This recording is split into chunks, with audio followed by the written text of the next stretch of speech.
Bharatiya Janata party के लोग भी बैठे हैं। भारतीय जनता पार्टी के लोग भी एक शिलान्यास करने गए हैं। मैंने जब अखबार पढ़ा तो मैंने अखबार में देखा कि उनके बैठने के लिए उनके पंडाल में 90,000 के आसपास कुछ कुर्सियां लगी हैं।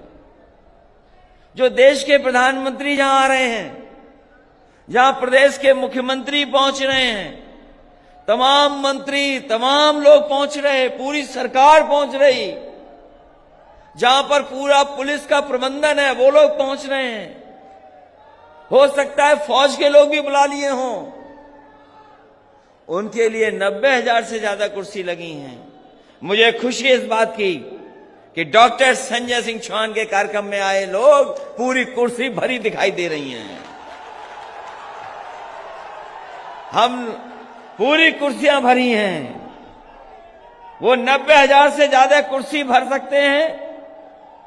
हमारे डॉक्टर संजय सिंह चौहान और हमारी जनवादी पार्टी के लोग तो सरकार में नहीं हैं, कहीं इनका मंत्री नहीं है, कोई कुछ नहीं है, तब भी सब कुर्सियां भर दी। ये भरोसा दिला रहा है कि जिस समय वोट डाला जाएगा तो एक वोट तो ये डालेंगे अपने अपमान का जो धोखा दिया है, और दूसरा वोट साइकिल की रफ्तार बढ़ाने के लिए वोट डालेंगे। ये कैसे भारतीय जनता पार्टी के लोग हैं? एक तरफ तो हवाई अड्डा बेच रहे हैं, दूसरी तरफ हवाई अड्डा बना रहे हैं। बताओ आप इनकी बातों पे भरोसा करोगे कि नहीं करोगे? कौन भरोसा करेगा इन पर? ये सरकार का हवाई अड्डा बिक गया। सरकार एक हवाई अड्डा बना रही है, और ये हवाई अड्डा किस लिए बन रहा है उसका गणित मुझे समझ में नहीं आता। जब मैंने जानकारी हासिल करने की कोशिश की, मुझे वो समय याद आया जब भारतीय जनता पार्टी के लोगों ने कहा था कि ये गरीब हवाई चप्पल पे चलने वाला हवाई जहाज पे चलेगा। बताओ हमारे गरीब भाइयों, कितने लोग हैं जो हवाई जहाज पे चल लिए हैं? यही बीजेपी का नारा था कि हवाई चप्पल पहनने वाला हवाई जहाज पर बैठेगा। हवाई जहाज भी बेच दिए, हवाई जहाज जहां खड़े होते हैं वो एयरपोर्ट भी बेच दिया। और जो हवाई जहाज के गणित समझेगा वो सोचेगा क्या गणित है हवाई जहाज का? जितने भी एयरपोर्ट बने हैं सब घाटे में हैं। दिल्ली का एयरपोर्ट कई हजार करोड़ में घाटे में है। जो हमारी सरकारी हवाई जहाज यात्रा करने वाली एयरलाइंस, वो घाटे में, 60,000 करोड़ के घाटे में।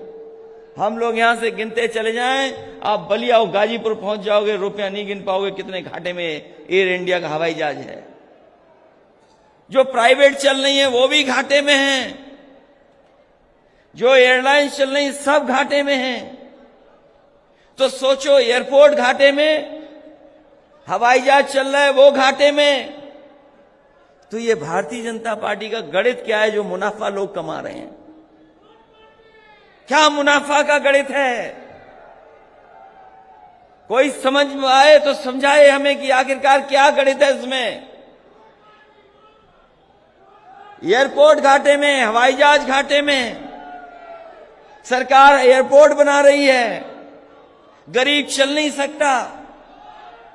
ये एयरपोर्ट इसलिए बन रहे हैं कि जिस समय एयरपोर्ट बन करके तैयार हो जाएगा, भारतीय जनता पार्टी इसको भी बेच देगी। ये शिलान्यास हो रहा है इसलिए कल ये एयरपोर्ट इनको बेचना है। जिस देश में चीजें बिकने लगे, सरकारी संस्थाएं बिकने लगे, तो बताओ हमारे गरीब चौहान समाज के लोगों, जो बाबा साहब भीमराव अम्बेडकर जी ने हमें अधिकार और सम्मान के लिए जो संविधान दिया था, अगर सरकारी चीजें बिक जाएंगी तो बताओ आने वाली पीढ़ी के भविष्य के बारे में क्या होगा? उनको नौकरी कौन देगा? उन्हें रोजगार कौन देगा? अगर सरकारी संस्थाएं बिक जाएंगी तो कौन देगा आरक्षण? कहां मिलेगी नौकरी? कहां मिलेगा रोजगार? बड़े बड़े विज्ञापन अखबारों में छपते हैं कि ये दमदार सरकार है, दमदार सरकार है। बताइए दमदार सरकार हमारे किसानों के लिए क्या कर रही है? बताओ हमारे किसान भाइयों, यहां आए हो आप लोग, अपने संसाधन से आए, किसानों को कौन सी मदद सरकार कर रही है?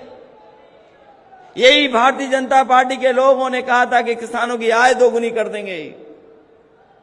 आप तो गांव के रहने वाले हो, खेत में मेहनत करते हो, पसीना बहा करके फसल तैयार की। बताओ धान की किसी को कीमत मिली है कि नहीं मिली? बताइए।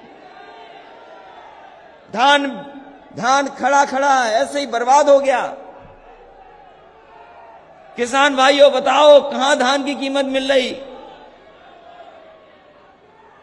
और जो खाद खरीदने गए, बताओ लाइन में लगे रहे आप, क्या आपको खाद मिल गई?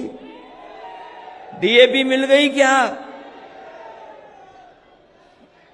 जब बीज महंगा हो गया, डीजल पेट्रोल महंगा हो गया, खाद महंगी, कीटनाशक दवाइयां महंगी, बाजार में कोई पूछ नहीं रहा आपकी फसल को, तो किसान हमारा कहां से खुशहाल होगा? कोई रास्ता हो तो बताओ कैसे खुशहाल होगा? और जो डीजल पेट्रोल महंगा हो गया, आपको कीमत पता होगी क्या? 100 के पार हो गया पेट्रोल के? नहीं हो गया सबको? और जिस समय महंगाई डीजल पेट्रोल की बढ़ती है, हर चीज महंगी हो जाती है, आप महंगाई को रोक नहीं सकते। कोई महंगाई रोक सकता है? ये भारतीय जनता पार्टी के लोग जो बड़े बड़े उद्योगपतियों की मदद करना चाहते हैं, वो कभी भी महंगाई नहीं रोक सकते। और आज जो बेरोजगारी है, महंगाई है, उसका कारण भारतीय जनता पार्टी की गलत नीतियां हैं। हमारे गरीब को पीछे कर दिया, नौजवान का भविष्य कुछ नहीं। बताओ नौजवानों, कहां नौकरी है आपके लिए? अगर नौकरी हो तो बताओ। और इधर पढ़ाई पूरी चौपट हो गई, बच्चों की भी पढ़ाई बर्बाद हो गई। इतनी पढ़ाई लिखाई कभी बर्बाद नहीं हुई होगी जितनी भारतीय जनता पार्टी की सरकार में पढ़ाई लिखाई बर्बाद हो गई। कोई नहीं पढ़ पा रहा है, ना अच्छी शिक्षा दे पा रहे। और अगर शिक्षित भी हो जाए नौजवान, तो ना उसके लिए नौकरी है, ना रोजगार का इंतजाम है। कहने को तो दावा कर सकते हैं कि देश की सबसे ज्यादा नई आबादी यहां है, लेकिन इस आबादी को नौकरी कहां मिल रही है? हमारा किसान देख रहा है कि कैसे खुशहाली तरक्की आएगी। गन्ने के किसानों का बकाया है अभी तक, गन्ने का किसान का बकाया अभी तक सरकार नहीं दे पा रही है। डीजल पेट्रोल तो महंगा ही है, लेकिन जब बिजली का बिल आता होगा तो बताओ बिल से आपको करंट लग रहा कि नहीं लग रहा? कौन कम करेगा? अगर कोई कम कर सकता है तो वो समाजवादी लोग हैं। हम आपको भरोसा दिलाते हैं, उम्मीद से ज्यादा राहत देने का काम समाजवादी लोग करेंगे।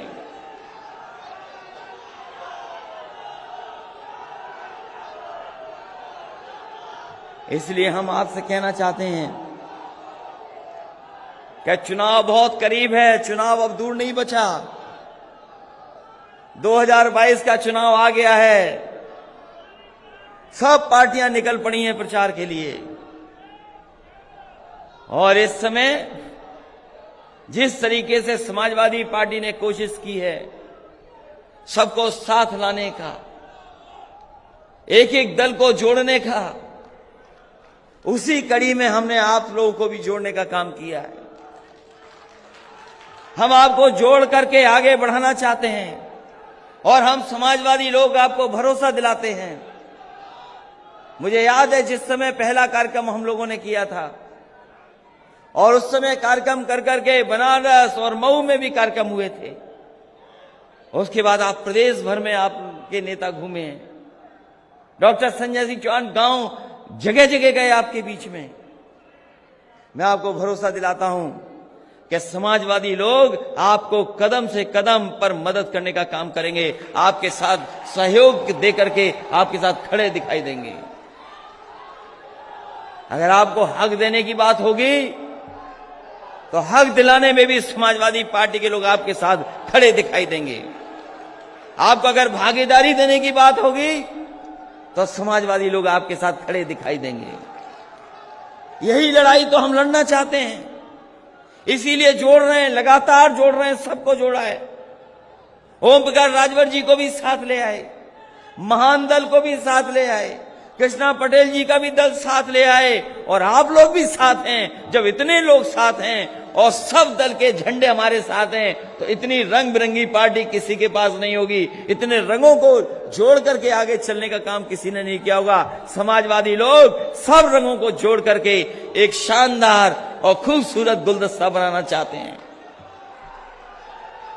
हम लोग रंग जोड़ रहे हैं, ये रंगों को जोड़ करके विकास करेंगे। जब अलग अलग रंग जुड़ते हैं तभी अच्छा गुलदस्ता बनता है। ये एक रंग वाले, एक रंगी वाले लोग कोई खुशहाली नहीं ला सकते। एक रंग वाले लोग कोई जीवन में किसी के खुशहाली नहीं ला सकते। और फिर बाबा मुख्यमंत्री तो कोई खुशहाली नहीं ला सकते। बताओ, बाबा मुख्यमंत्री ने कौन सा बड़ा काम कर दिया? अभी भी अपने शिलान्यास किए हुए काम का उद्घाटन नहीं कर पाए। अपना किया हुए काम का भी उद्घाटन नहीं कर पाए। कोई बड़े काम का उद्घाटन किया हो तो बताओ हमें। जब से बाबा मुख्यमंत्री जी आए उत्तर प्रदेश को बर्बाद कर दिया है, उत्तर प्रदेश पीछे कर दिया।